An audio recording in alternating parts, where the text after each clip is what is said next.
नदी किनारे एक जंगल में टोनी चिड़िया का परिवार रहता था। वो लोग सीधे साधे थे। टोनी चिड़िया की बहू मुनमुन पढ़ी लिखी और खूबसूरत भी थी। उसे सजने संवरने और मेकअप करने का बहुत शौक था। टोनी की एक बेटी बुलबुल भी थी। वो दिखने में बहुत ही साधारण थी। एक दिन, बहू, ये क्या दिन भर अपने चेहरे पे लीपा पोती करती हो? ढंग से घर का काम कर लिया करो। दिन भर अपनी ही ब्यूटी संभालने में लगी रहती हो। मम्मी, मैंने घर का सारा काम कर तो दिया है। अब थोड़ा समय अपने लिए भी निकाल कर कुछ मेकअप कर लेती हूँ तो आपको क्या परेशानी होती है? वैसे भी मैंने मेकअप का कोर्स किया है। अगर मैं अपना भी मेकअप नहीं करूँगी तो सारा कुछ भूल जाऊंगी। कितना अच्छा होता मम्मी अगर मैं यहाँ एक ब्यूटी पार्लर खोल लेती। घर में अच्छे खासे पैसे आने लगते। मोहल्ले की जो चिड़िया इधर उधर जाती है वो मेरे पास आ जाती। तुमसे जरा सा क्या कह दिया? तुम तो भाषण ही देने लगी। ये कहकर टोनी चिड़िया वहाँ से चली जाती है। एक दिन बुलबुल मुनमुन से कहती है, भाभी, तुम कितनी सुंदर लगती हो और तुम्हारे पर तो एकदम चमकीले हैं। काश भाभी मैं भी तुम्हारी तरह सुंदर होती।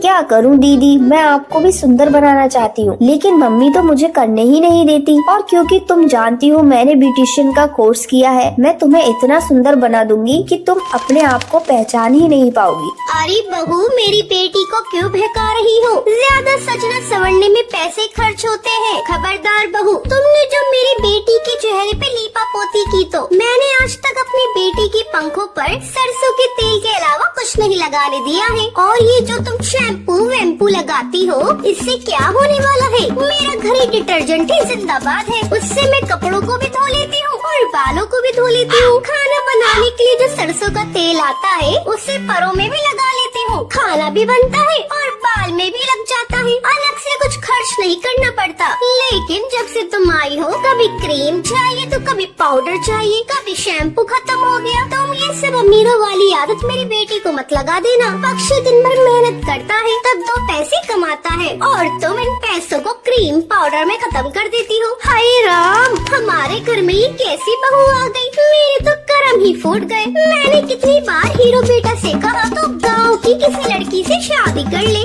लेकिन वो माना ही नहीं। उसे तो शहर की लड़की से शादी करनी थी। तभी हीरो चिड़ा मेहनत मजदूरी करके घर आता है और अपनी माँ को बताता है, माँ, कल बुलबुल को देखने के लिए लड़के वाले आ रहे हैं, उसे अच्छे से तैयार करा देना। बुलबुल बेटा, कल तो अपने बाल और परों में सरसों का तेल अच्छे से लगा लेना और तुझे मेकअप करने की कोई जरूरत नहीं है। अगर तू मेकअप कर लेगी लड़के वाले तुझे चुड़ैल समझेंगे। अगले दिन लड़के वाले बुलबुल चिड़िया को देखने के लिए आते हैं, लेकिन लड़का बुलबुल को रिजेक्ट कर देता है। लड़के वालों के चले जाने के बाद मुनमुन बहू टोनी से कहती है, मम्मी, अगर आप बुलबुल का मेकअप करने की इजाजत दे दे तो मेरा कमाल देखिएगा। ठीक है बहू, जब तुम इतना कह रही हो ये भी करके देख लेती हूँ। टोनी को आखिरकार मुनमुन के आगे झुकना ही पड़ता है। अगली बार जब लड़के वाले बुलबुल को देखने के लिए आते हैं तो बुलबुल चाय लेकर आती है। ये लीजिए, हमारी नंद साहिबा आ गई। देखिए मेरी नंद कितनी खूबसूरत है और मेरी नंद सर्वगुण संपन्न भी है। आप लोग पूरी तरह से तसल्ली कर लीजिए। मोंटू कबूतर की माँ बोलती है, बेटा तू भी अपनी तसल्ली कर ले, फिर बाद में मत कहना मैंने तेरी शादी जबरदस्ती कर दी। मोंटू कबूतर के ऊपर बुलबुल चिड़िया की खूबसूरती का जादू चल चुका था। मम्मी, मुझे लड़की पसंद है, मैं इससे शादी करूँगा।